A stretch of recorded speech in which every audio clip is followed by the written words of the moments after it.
What's going on, everyone? Today we're discussing everyone's favorite topic, criticizing the Democrats. Why? Because they just make it too easy. After the 2024 election, Democrats were struggling for an identity, struggling to consolidate lessons learned, and began playing the blame game. With global inflation, a lot of analysts are saying that incumbent parties just perform poorly around the globe. And regardless of that being true, the use of that fact is very dismissive. Saying it's just a bad year for Democrats just doesn't give Democrats anything to work off of and deflects any criticism that actually is actionable. Is that going to be the Democratic strategy going forward? Anytime it's a bad year for the incumbent party, you simply lose? Had the American people felt that the Democrats were doing good on the issues that were making incumbent parties unpopular, like inflation, like healthcare, like immigration, like ending the war on Gaza, like not funding Ukraine while millions of Americans suffer, is it likely that Kamala still would have lost? I highly doubt it. You can't just blame incumbent party unpopularity around the globe for why Democrats lost. Democrats and incumbent parties around the globe are unpopular for a reason. There are actual policies and actual events tied to that unpopularity. It's not simply just a random downturn like in the stock market. They earned that unpopularity themselves, and they have no one to blame but themselves. Another thing that the Democrats have been pushing is that they had a trouble with messaging, that they had a good platform, a good policy spreadsheet, but they just didn't get the word out properly. I would argue that the Democrats don't have a platform. I can't name 5 things off the top of my head that all Democrats across the board are going to agree on and attempt to implement if they are in power. I can name 5 things that Republicans would do that they all generally agree on because they move as a unit.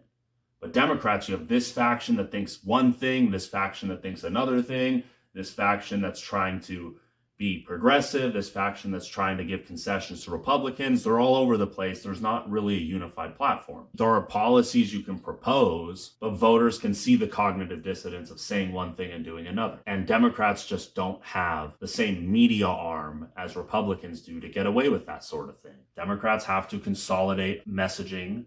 They didn't have a coherent message besides Trump is bad and we're not Trump. And their message that they did have that did get through to people just wasn't good. Because these days, people are more and more voting against what they perceive to be elitism. And Democrats have positioned themselves as the party of elites, while Republicans, while still being a party of elites, have done a better job at not looking like they're a party of elites. The lessons that were meant to be learned in 2016 were not learned because instead of having a back-to-back defeat to Trump like was destined in the cards, COVID happened and kind of gave the Democrats a freebie. A lot of people say that the loss Kamala faced to Trump was circumstantial because of Biden's age and the global anti-incumbency and the blitz campaign of Kamala, but I'd argue that the 2020 election defeat of Donald Trump was circumstantial. And had COVID not happened, Trump would have defeated Biden. And then Democrats would have done this soul searching 4 years ago instead of doing it now. We could have avoided even one Trump presidency if the Democrats had a coherent working class message. And instead, they're alienating voters, and there's no clear leader or clear message or clear platform going into the next 2 to 4 years. We have to have a proper people's movement in the Democratic Party in order to win. If that doesn't happen, people like Trump are going to continue to win. And you can't just keep saying it was a bad year for incumbents. You can't keep blaming the voters. You can't keep lecturing us. Give us something to be excited about. For the past almost 10 years, the Democratic identity has essentially been, we're not Trump. Who would you be if there was no Trump? If you were in a room alone, if Trump never existed, what would you stand for? It's getting harder to tell. And as soon as the Democrats can find a leader that isn't just not Trump, the Democrats will start doing a lot better. There is no former glory to restore the Democratic Party to.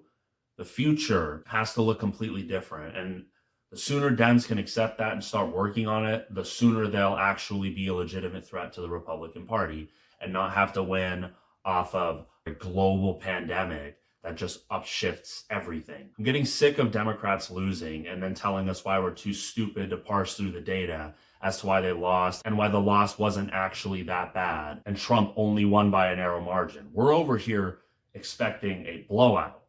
And Dems can't provide that because they offer no legitimate alternative. Democrats need to find their identity, make it a good one, find a leader, make them a good one, create a new Democratic Party going forward if they want to win. Otherwise, they're just going to be the minority party forever. And tons of countries have a perma minority party. So I'm not saying Democrats are going to do those things. They could just never learn their lesson and be a minority for the rest of time, or at least the next decade or two. We'll see what happens. In the meantime, comment below what you think. Comment below your thoughts on the Democratic Party or Republicans, where you see them going, where you see any of this going, any thoughts you have, comment below. Don't forget to subscribe. Don't forget to rate, and I will see you guys around.